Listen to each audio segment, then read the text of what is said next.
Hello, this is Dennis Velco with OutBüro. That is your LGBT community online where you belong and your voice matters. Welcome to the OutBüro Voices series where we are interviewing, and I guess when I say we, that's in a royal sense, right?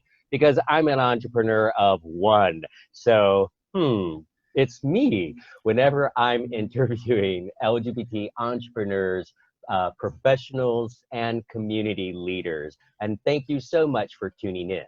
You might be viewing this on the OutBüro website or on YouTube. If you are on YouTube, please take a moment right now and hit that subscribe button, as well as hit the bell. That bell is going to ensure that when we are producing, there I go again, geez, I can't, it's all about perception is reality when you're in business. It's grow, grow, grow. So I'll continue that. Whenever we produce additional and new content, it's going to ensure that it gets you alerted of it so that you can come back, because I'm trying to produce as much of these as possible to get the visibility out for our LGBT community so that our young folks and everyone out there can have great mentors to look to when they're considering their business. And one of those is Steven. Steven is the leadership dude. And welcome to the show. Thank you, Dennis. It's great to be here. Awesome. Thank you so much for being here. And I knew for a fact, because we've chatted before, that I didn't have to do one of these for you, because I knew Steven's already going to have his little corner of his office all set up and branded. So wonderful. Thank you. So, Steven, tell us a little bit about yourself and maybe just a little brief overview of your background. Sure. Like I said, Dr. Steve Yacovelli, owner and principal of Top Dog Learning Group, also known as the Gay Leadership Dude. At Top Dog, we focus on learning and development, leadership, change management, and diversity consulting. And that kind of leads to what I've been doing pretty much my whole career, has been in something in the shape of leadership and diversity and inclusion. So whether that has been internal to the Walt Disney Company, I was an IBMer for a while. I was a professor for like a hot minute in the full-time academia realm, but really started my own business about 12 years ago full-time, and that's really the space that I've been playing in ever since. Okay, well, awesome. You've been a little all over the board, and you're in Orlando, Florida, so there is the Walt Disney reasoning. Correct. Huge employer in Central Florida.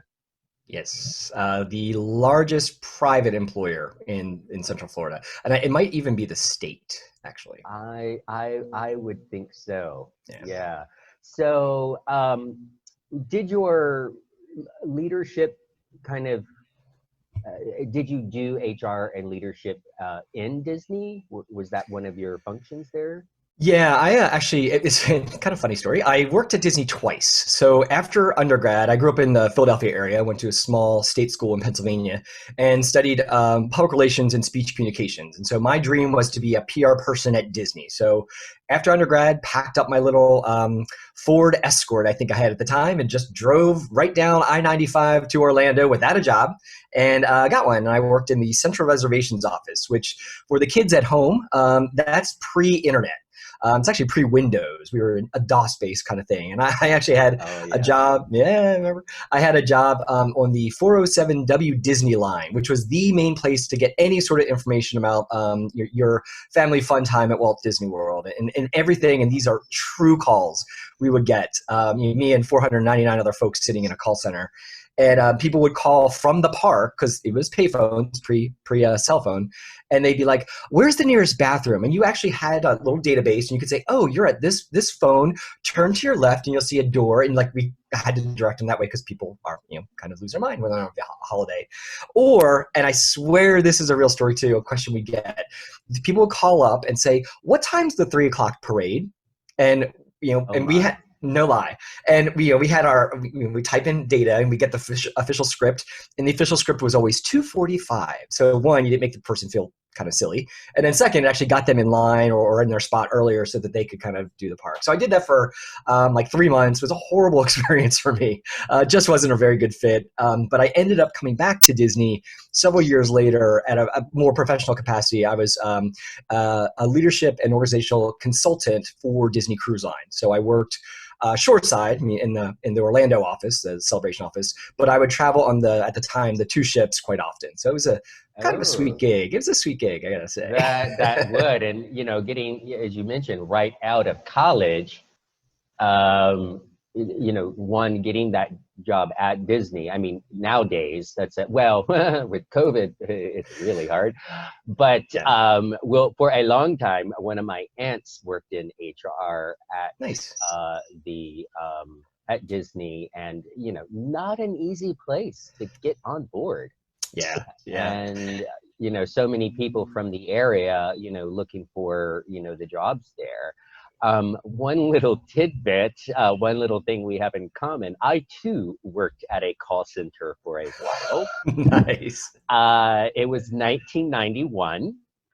And my ex of my 20s and I, we met in the military in Germany. He was still we knew each other from, going out in Frankfurt and in Germany. And we were both in the military when we first met.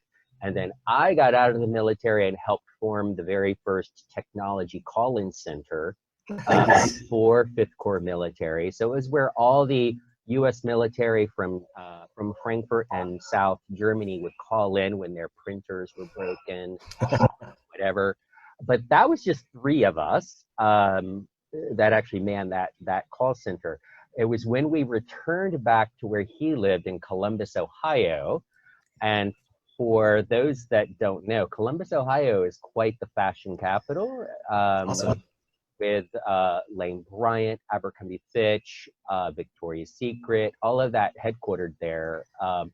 And he and I actually worked the call center at Victoria's Secret. Nice. So at that time, I was 22 or 23 years old, taking phone calls from ladies and men, helping them place their Victoria's Secret catalog orders. Nice. And helping, talking them into the new bra that was out. Oh my gosh, that's awesome.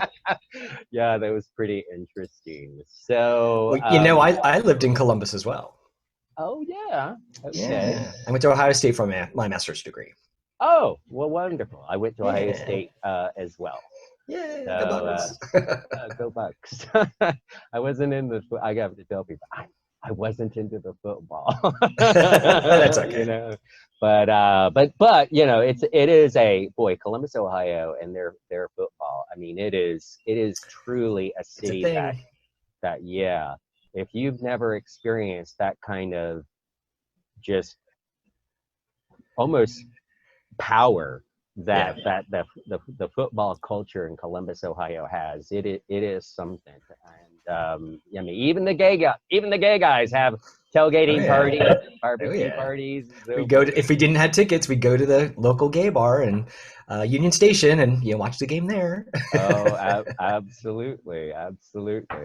So cool beans. So tell us a little bit more about the leadership dude. I know you and I have talked about your book and a little bit, but help our viewers and listeners get a good sense for it.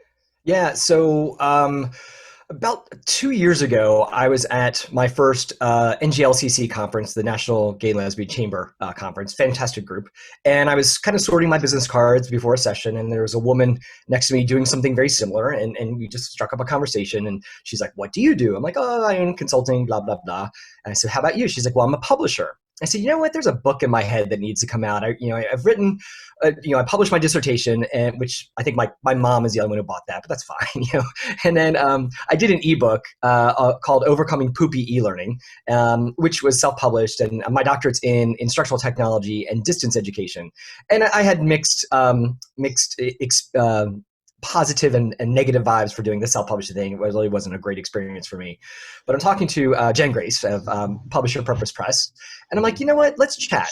And so flash forward, my book Pride Leadership came out, which I happen to always keep one on the desk.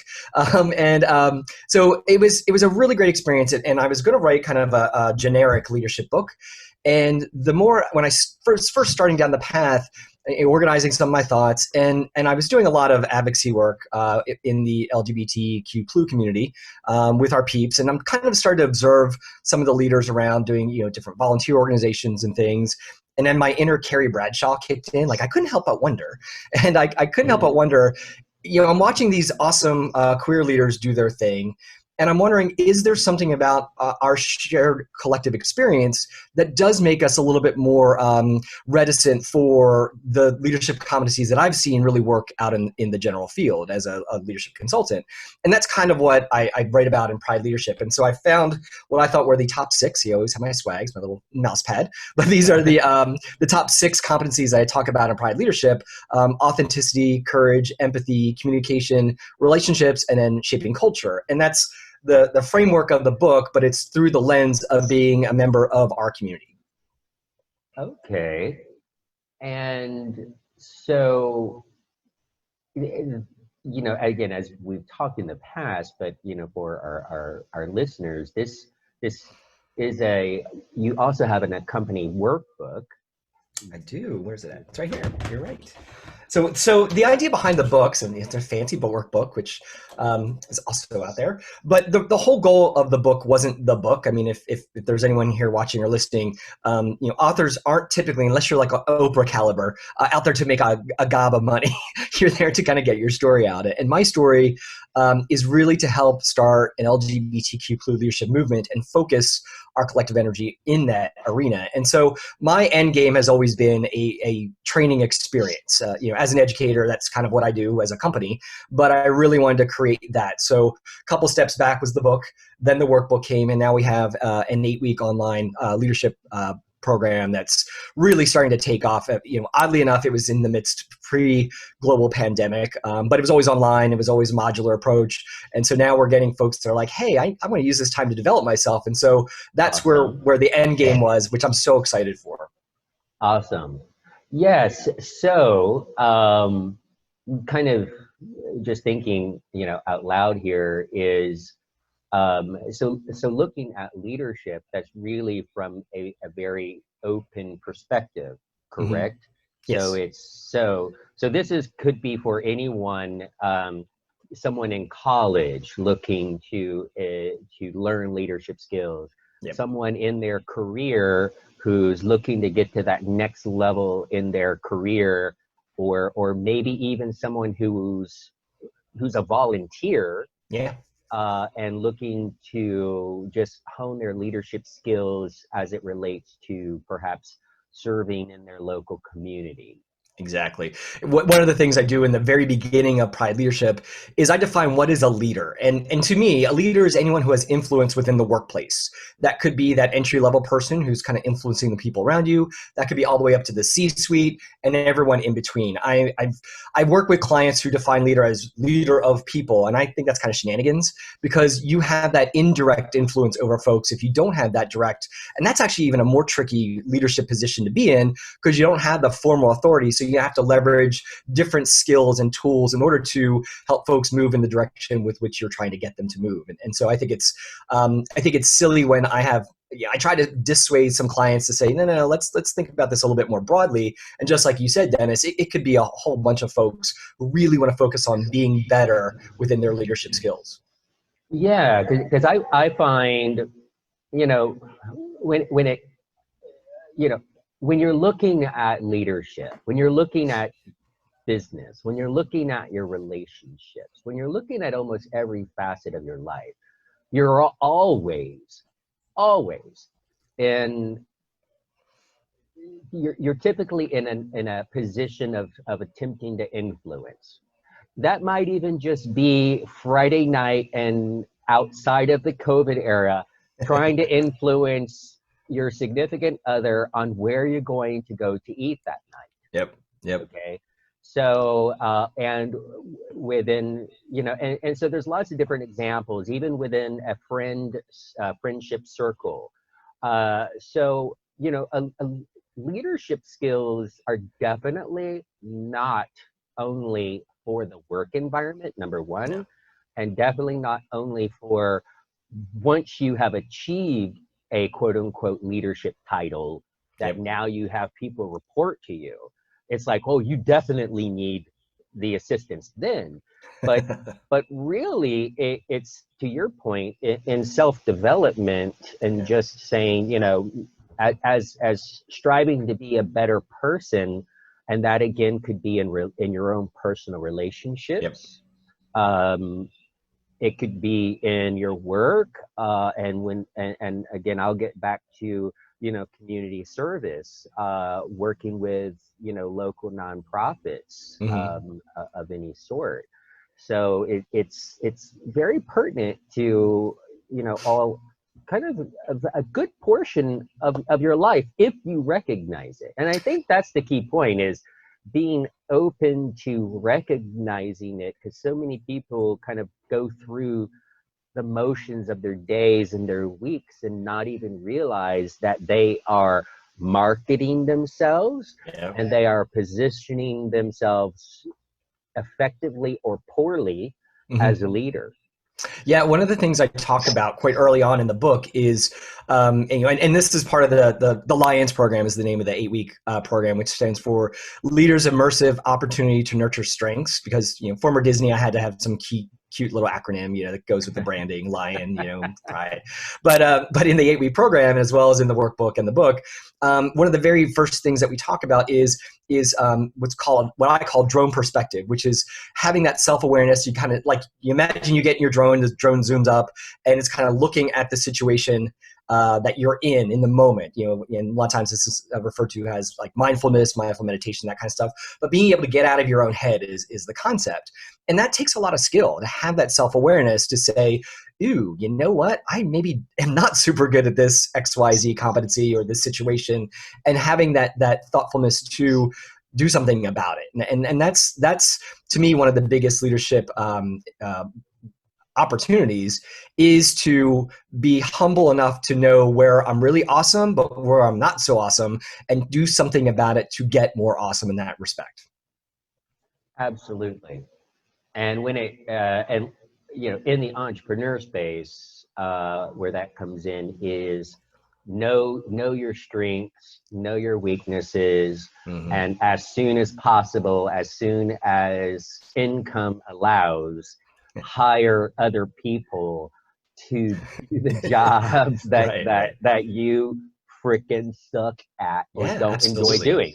Absolutely. Um, but yeah, so in the space, definitely taking that moment and kind of realizing that sometimes we're forced into situations and or being a bootstrap startup where we have to do everything, and you know it's something that I always strive to do personally is I have a vision for where I want to Right, go, right. and I've had technical issues, I've had so many different things go on just within OutBüro alone. But one of my one of my traits and what I'm trying to bring to the table to the community is my own personal development, and that is every single day I learn something. Excellent. And whether that's listening to podcasts on entrepreneurialism, I absolutely adore Jay Abraham. He is an absolutely eloquent, masterful individual. If you don't know that person, folks out there, look him up. Just an amazing person. Not LGBT. That's Um, right. We still like some straight friends. That's all yeah, and you're right. probably occasionally going to have to Google some words he uses. I mean, I like to use some, fun vocabulary, here and there, but holy gamoly. Occasionally he just drops some words. It's like, even in What? context, you're like, what in the world did that just mean? Nice. Very, very neat. So, but it's also like right now doing these, it's been on my radar. I'm a product manager. I used to be a software product manager, and so I'm what's called a Scrum Master. I just learned what that meant. Like, one of my participants in the Alliance program is a programmer, and she was sharing a story about her Scrum Master. I'm like, what is that? And so I just learned that last week. Okay, it could sound high. I'm a Scrum I'm a Scrum Master. Master. Yeah. Well, and for those that aren't aware, Google it. But There you go. it's you manage through a lot of post-it notes, and Sure. so I, Yeah. I have a huge amount of post-it notes. And on my wall for quite a while had been, content, user content, community content, and so forth. And one of that has been doing interviews like this. But technical issues and being overwhelmed, and finally got over that so that employers can sign up. So employees out there, you may go to OutBüro at outburo.com, be an anonymous leader, and rate your current or recent past employer. But part of the getting back to kind of doing this was, all right, I had some things I had to get over. Mhm.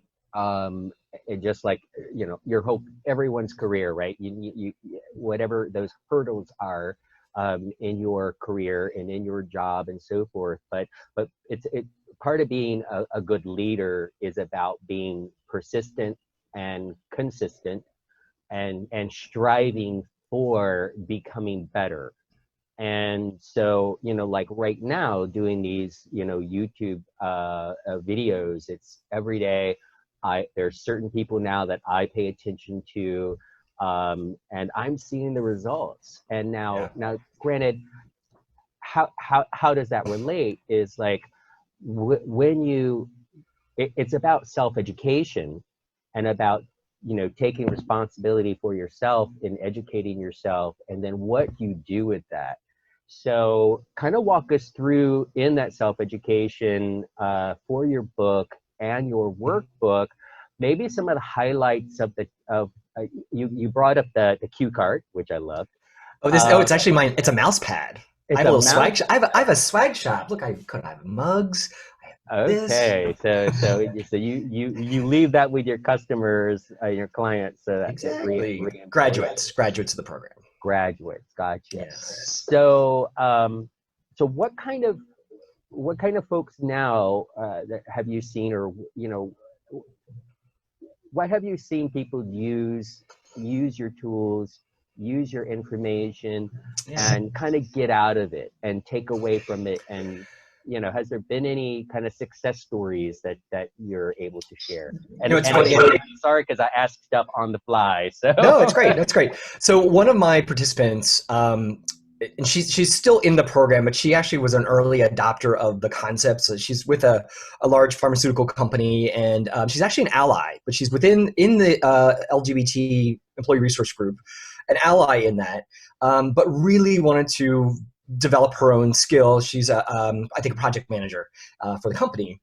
And so, and I'll use my thing, she's thinking about what out of these 6 competencies she really wants to focus her energy first. So one of the tools, of course, is self-analysis. Like, where am I at when it comes to these particular competencies or skills? And so for her, she said, you know what, I'm going to focus on the communication part. So that's kind of the 4th module down there, the little green strip. And so when she said communication, she's like, specifically, it's providing feedback. And so one of the things I talk about in the book is, there's a simple model. There's a lot of models out there for feedback. There's one I've used in the leadership programs that I've taught, and it has pretty easy success. It's called EECC.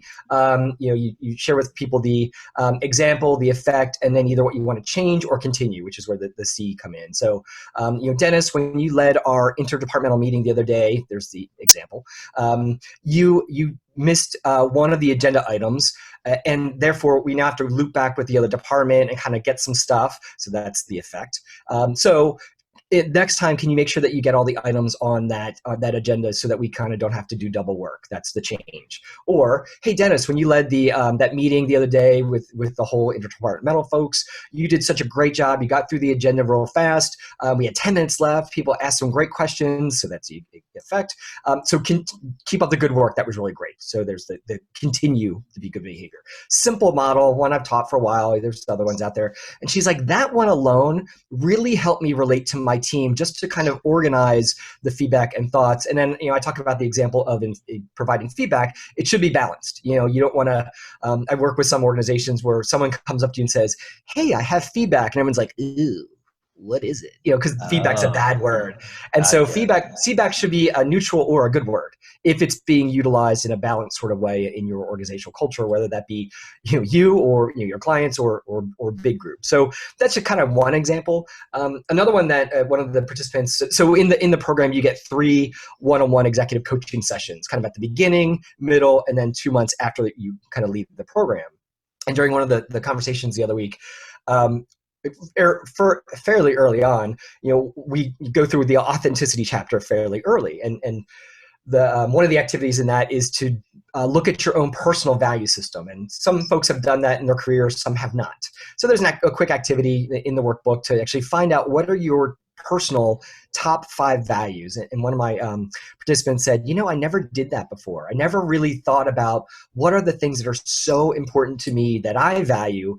And then you put that lens through what are you doing at work. So if you're in a job that never touches your personal values, you're going to have a problem at some point. Or if all the work that you're doing doesn't feed those values in some way, shape, or form, that's going to feel icky. And it's you stop and have a conversation with yourself and kind of get in that drone and take a look around. And he said, thank you for that, because it just made me put things a little bit more in perspective on where I want to go, both in my current job, but also outside of my job, and make sure that those values are being, using Steve's term, fed. And that was another good example of some of the tips that people are actually applying stuff that I've had. I'm like, yay, it's working. So that's kind of exciting to see. Oh, very, very. And so, so you say that meeting originally about the book was, if I'm not mistaken, about 2 years ago? Correct. Yeah. So this August it'll have been 2 years. So after that meeting, about a month later, I started kind of formulating the book, and I knew I wanted it to come out, pun intended, as a gay leadership book. I wanted it to come out June, Pride month of 2019, but to make that deadline, I had to have a first draft manuscript to my publisher by like New Year's Day of 2019.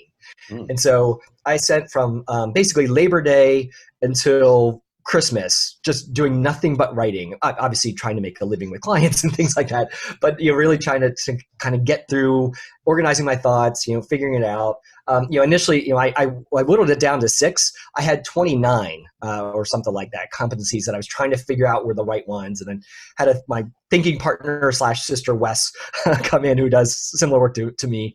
And so that was kind of that process. And then you go through all the iterations, the editing, and that took us until the very end of April to kind of get through all those drafts. And my book is 356 pages. So it's a bit of a much bigger than I expected. I kind of was targeting 200, so yay, verbose Steve. But you get through that process, and then of course it's the things like picking the cover and writing the back and getting the testimonials inside and all that other stuff that you never really think about. You just think, I got to write, but no, there's all the other stuff that goes along with it, and then of course the marketing piece of it, and so it was a really fascinating experience. It was, I will say, Dennis, that writing the book was easier than marketing the book. That's been the biggest challenge and just because you think I'm going to write it and then you put it on Amazon and yay, everyone's going to love it. And you got to tell people it's there. And so that's always a continuous opportunity. And then I knew the audiobook had to happen. So actually, we just launched the audiobook like 2 weeks ago. Cool. Yeah, so that's out there as well, and I put the link under my name. You can actually get a free book. We're doing a free plus shipping during this COVID time. So there's a topdog.click/free ship, and you'll get to a website, and you just have to pay for shipping and handling. So there's that. But the audiobook was really, really weird to do that experience. I don't know if you've ever thought about like, how does someone make an audiobook? And I never thought about it. I just kind of grabbed them on Audible or whatever. Right. But so I was working with another producer. So my publisher doesn't do audiobooks, but she has a referral. So I went to this woman and she's like, okay, the first question, who's reading it? I'm like, I don't know. Who is reading my book? She's like, well, that's up to you. We talked through that. And she's like, you can do it all you can do it all a professional, you can do a hybrid. And then the more I thought about it, I'm like, okay, I have a whole chapter on authenticity. So if I'm not going to be the one reading it, that's kind of not very authentic of me. So I figured, okay, all right, it's going to be me. Well, in the age of COVID-19, internet traffic is crazy high, of course, because everyone's at home. Right. Well, I got on the very first call, so it was myself and this audio producer, and basically we would log into this super secret software that he has, and we just do the recording there. Well, the internet traffic was so high that audio files are very sensitive, I guess, to traffic and things. They can drop, so it kept dropping words. And we tried it a couple times. I'm sitting literally under my router, and he's like, I don't know what to tell you, Steve. You might have to just do this on your own. And I have some experience doing like radio voiceovers and stuff back in college, doing WIXQ News at my Millersville University. And so I set up my computer, and I'm like, okay, where's the quietest place in my house? And of course, it's in our walk-in closet in the bedroom. So I'm literally reading my gay leadership book in the closet during COVID-19 for 65 plus hours. And that's kind of the story of coming out of the closet again, just to kind of make my audiobook happen. Yes. It's not as easy as it sounds. I've actually gone through professional voiceover training myself. Nice. And if you search me on SoundCloud, I've done a few commercials and some different things. And yes, I can go into kind of that voice and sound. And as I've told family members, because I've had people since I was very young, I've had people go, "Oh my gosh, your voice is blah blah blah," and I feel I use that now, and I definitely use it when I'm on the phone.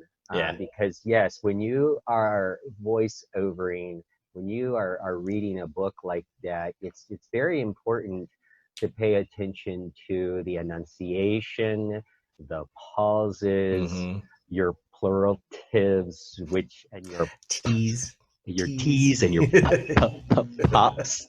It's very technical, and people don't always think about that. And then yes, the quality of your sound is crazily, the closet, and for folks out there, the reasoning is because your blank walls and so forth, your sound bounces off of that, and so you need a lot of soft space, or you need what's called treated space, so that your good mic, which I'm not using, but a good mic will pick up that, and you'll get reverb. Sounds like echoes. So it was very technical. It was funny though. It was funny though, because when we, I was in there and we're doing the test with the audio guy, so you can say, okay, yeah, you're good to go. And he's like, there's just something, because obviously there's no clothes on the ceiling. So I took my dog's dog bed and kind of looped it over my head, and he's like, that's perfect. So I have a picture of it. I just look ridiculous with the, food, or the all the clothes everywhere, a dog bed over my head, and my microphone, and I'm like, yay! And of course, there's no air conditioning in the closet, so and it's Florida, so I'm just like, oh my god. But it worked. You're a hot mess in the closet. I was a hot mess in the closet. Oh, you really should put a photo of that up on your website I or should. write a blog about it I and did, put yeah, I that did up. do a social media post, but I probably need to revive that again at some point. Yeah, too funny, too funny. So very neat, very neat. So just so let's get kind of on the business side of Sure. things. You're well, thanks for coming on to do this. That's partly marketing Yay. your book and your coaching sessions. So how, as a business owner, Hmm. you know, you did touch on that's as an author, as a coach, you are a business. And so talk about maybe for just a few moments some of the challenges, opportunities, and ways in which you have kind of overcome that getting the word out, because Yeah. every business is always has that on their mind. How do they get the word out about their business? And so give us a little bit of insight about some of the opportunities and things that you have been doing. Yeah. So COVID-19 has really hit a blow to so many of us entrepreneurs and small business owners. For me, one of the main revenue streams was stand-up training at clients. Well, that's not happening anymore. And so in March, we lost. So I have three big Fortune 500 that we do all of their leadership training, and I say we because it's actually not the royal we. I actually have consultants who work for me as 1099s. I do some of it, but I have them do most of that kind of stuff, so I can do more the business development and product development. And so all three clients came back and said, "Nope, we're not doing anything anymore." So I lost a massive 6 figures of revenue coming in. So it's like, rats, what do we do now? And I'm a fairly upbeat, glass full, half full kind of guy. And so it's like, okay, so what do we do next? And I knew the Lions program was just starting. So I'm like, well, okay, there's that. We can focus some energy there. And then, I knew the audiobook was another product. So I'm like, okay, well, I'll focus my energy there. But I'm lucky enough to have an infrastructure to pivot and do virtual things. We're doing Zoom right now. I've been using Zoom for 3 years for online trainings, from a distance learning thing, from executive coaching sessions. So that wasn't hard for me. A couple of years ago, I created a webinar on how to do webinars for a client. And I dusted that off, and I've been doing that kind of for folks, and just really trying to leverage the technology that I'm comfortable with and see how I can take that. So I'm actually seeing working with some folks because they're not comfortable in this space, and this isn't going to go away. So they're like, Steve, can you help me think about what's behind me and the lighting and how I use this medium like I would have done it in a face-to-face? Of course, that's one of the things we do. So I've been seeing that, and how am I getting the word out there? It's social media. It's growing my email list, which I'm not very good at. I'll be the first to acknowledge. Until the book came out, I never had to market. I mean, Top Dog was always word of mouth. I'd get a couple clients, and they tell two friends, and they tell two friends, and et cetera, et cetera. And that was great. But once I knew the book was coming out, now I'm not going B to B. I'm going B to C. And so now I'm going right to the consumer. And to do that, I need to market. And so that's been the social media thing, growing my email list, and then really just trying to partner with folks to get the word out for different things. I have for the Lions program, I have an affiliate marketing program that's slowly kind of getting out there, where I give some money back to somebody who refers a new participant, and then also doing things like this. A lot of podcasts. I've been doing a lot of free webinars in the age of COVID because, until people get totally Zoom saturated, I have 25 years plus of content on my hard drive that I can dust off and kind of share. And some of that is things that are like, I used to teach I do teach a class on being resilient in times of change. Well, this is a very appropriate time for that. So I dusted that off, and I've been doing that as a webinar. And I actually have been selling them as virtual keynotes for clients wanting to do those. I have one tomorrow for a group in London. And so, they're end of day, my beginning of, and they are going through a lot of changes like so many folks. I'm like, hey, let me walk you through the 3 strategies to help you be more resilient in times of change. They're like, perfect. So those types of things are pretty cool. I did a virtual keynote yesterday for another pharmaceutical company for their Pride group because they wanted the gay leadership dude to talk Pride things because all their Pride stuff went away from what it was. And they're like, well, let's do virtual stuff. And so that's been kind of nice to still engage, especially with our community. During Pride Month, but while we're all social distancing as well. Okay, well, awesome. Yeah, it sounds like you have turned it into pivoted and continuing to be active and busy. So that's awesome. Yeah. Well, cool. Well, geez, it's been great catching up with you, and so much appreciate you taking time out of your sounds like very busy week, which is a good thing.